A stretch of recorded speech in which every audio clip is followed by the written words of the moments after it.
Para peniaga Singapura boleh menawarkan sokongan kepada Afrika Selatan dalam bidang teknologi pertanian, huraian pelabuhan dan kargo serta pembangunan bandar. Satu delegasi terdiri daripada 17 perusahaan sedemikian mengiringi Perdana Menteri Lee Hsien Loong bagi lawatan rasminya yang pertama ke Afrika Selatan. Semasa sesi perbincangan meja bundar bersama para peniaga di Cape Town, PM Lee berkata Singapura melihat potensi peluang ekonomi di Afrika Selatan.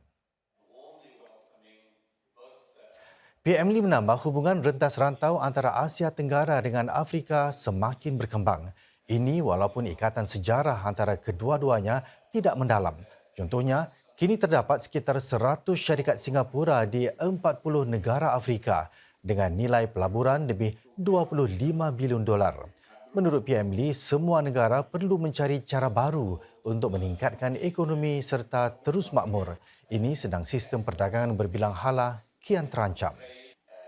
Against this backdrop, our response has to be to continue deepening cooperation with each other, not just within our respective regions, but also across different regions of the world, to reach out, to develop partnerships, and find new opportunities for mutual benefit. Saudara, harga COE bagi motosikal naik lebih 100% dalam bidaan terkini. Sementara itu, COE kenderaan kategori A dan B pula jatuh dalam bidaan pertama di bawah kota lebih tinggi bagi kedua-dua kategori itu. Premium bagi kategori A iaitu untuk kereta kecil ditutup pada harga $92,000, jatuh hampir 9% berbanding bidaan sebelum ini.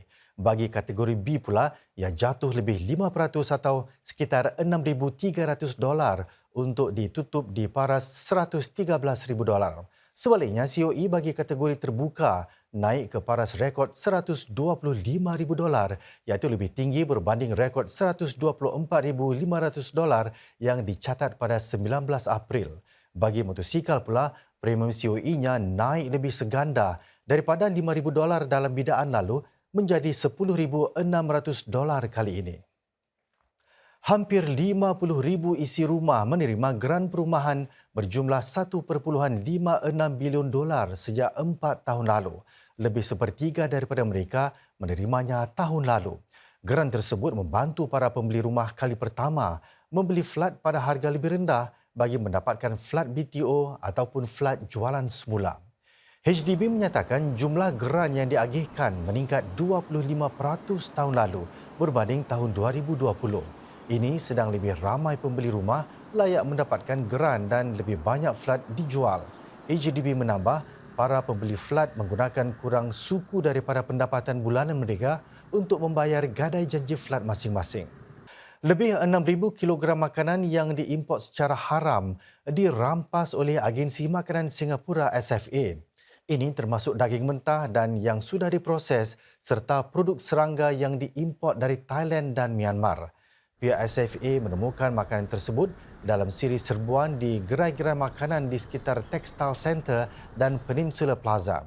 8 kedai didapati menjual makanan yang diimport secara haram itu, termasuk daging itik, kambing, babi dan cengkerik. 3 lagi kedai didapati menjalankan perniagaan tanpa lesen.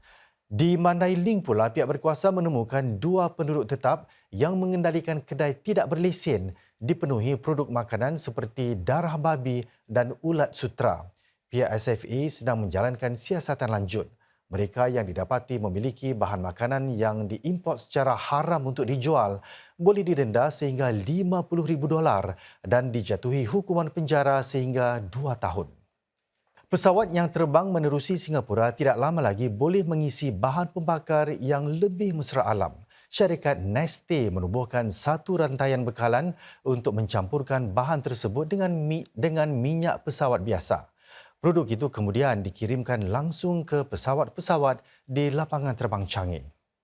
Syarikat tenaga Finland itu juga selesai meluaskan kemudahan penapisannya di Singapura dengan belanja lebih $2 bilion. Neste yang kini pengeluar terbesar di dunia bagi bahan pembakar boleh diperbaharui menggandakan kapasitinya kepada 2.6 juta tan minyak setahun. Ini termasuk sejuta tan bahan pembakar mesra alam untuk pesawat yang dihasilkan daripada bahan seperti minyak masak terpakai dan lemak haiwan. Pusat penapisan Neste yang diperluas mampu memproses jenis bahan mentah lain yang mengandungi lebih banyak kotoran. Pejabat Mufti Majlis Ugama Islam Singapura MUIS melantik Ustaz Dr. Aizal Mustafa Kamar sebagai Timbalan Mufti yang ketiga. Beliau mulai bertugas sebagai Timbalan Mufti sejak 1 Mei lalu dan melaksanakan peranan barunya bersama Ustaz Dr. Muhammad Murad dan Ustaz Dr. Muhammad Hanan. Ustaz Dr. Aizal, 43 tahun, menyertai MUIS pada 2009 sebagai Eksekutif Kanan di Pejabat Mufti. Beliau kemudian dilantik sebagai Ketua Pejabat Mufti dan selepas itu menjadi Timbalan Pengarah Dasar Agama di pejabat yang sama. MUIS menyatakan Ustaz Dr. Izal terlibat dalam pembangunan dasar agama dan menyokong pembangunan beberapa fatwa utama seperti pemilikan bersama bagi rumah, CPF dan penamaan insurans serta kedudukan agama mengenai skim dana amanah keperluan khas. Beliau juga merupakan ahli panel pendidikan profesional berterusan skim pengiktirafan asatiza yang menetapkan hala 7 untuk program latihan dan peningkatan serta mempromosikan pembelajaran sepanjang hayat golongan asatiza. MUIS menyatakan dengan suntikan baru dalam kepimpinan keagamaan itu, Pejabat Mufti akan memperkukuh usahanya untuk mendampingi masyarakat secara meluas dan pelbagai pihak yang berkepentingan dalam membentuk bimbingan dan inisiatif yang relevan serta berkesan.